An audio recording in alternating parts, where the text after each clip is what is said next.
अगर आप चाहते हैं दिल म्यूजिक मोतिहारी का ऑडियो वीडियो सबसे पहले आप तक पहुंचे तो मेरे चैनल को सब्सक्राइब करें और बेल आइकन को दबाना ना भूलें।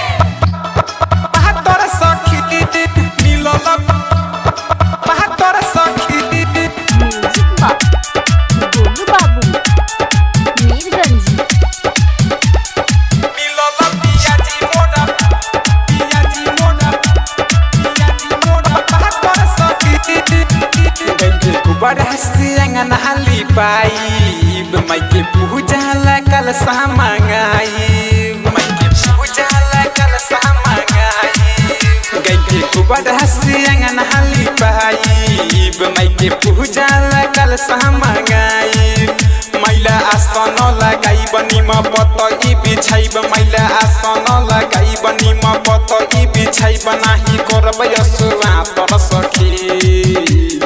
करतानी हम नवरातर सखी मिलल पियाजी मोरा पातर सखी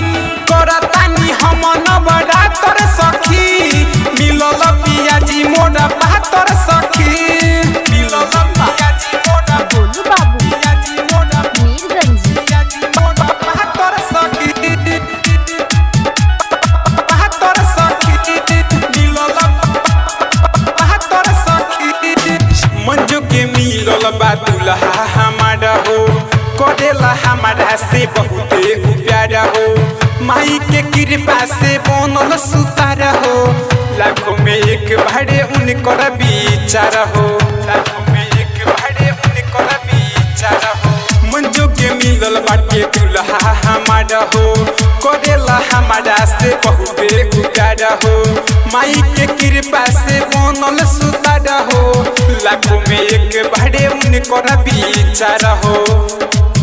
खूबे रखे हमके खुश नाही करे न खुश खूबे रखे हमके खुश नाही करे न खुश बड़ी मिले हमरा आदर सखी करतानी हम नवरातर सखी मिलल पियाजी मोरा पातर सखी करतानी हम नवरातर सखी मिलल पियाजी मोरा पातर सखी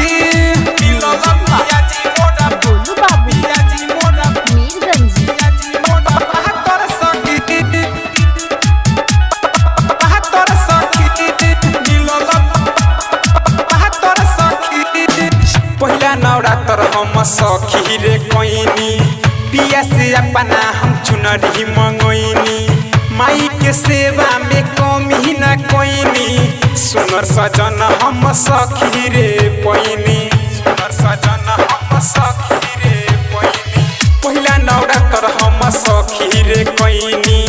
पिया से अपना हम चुनरी मंगोइनी माई के सेवा में कमी न कोइनी सुनर सजन हम सखी रे पैनी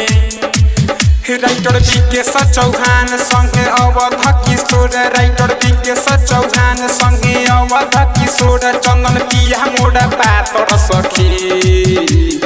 करतानी हम नवरातर सखी मिलल पियाजी मोरा पातर सखी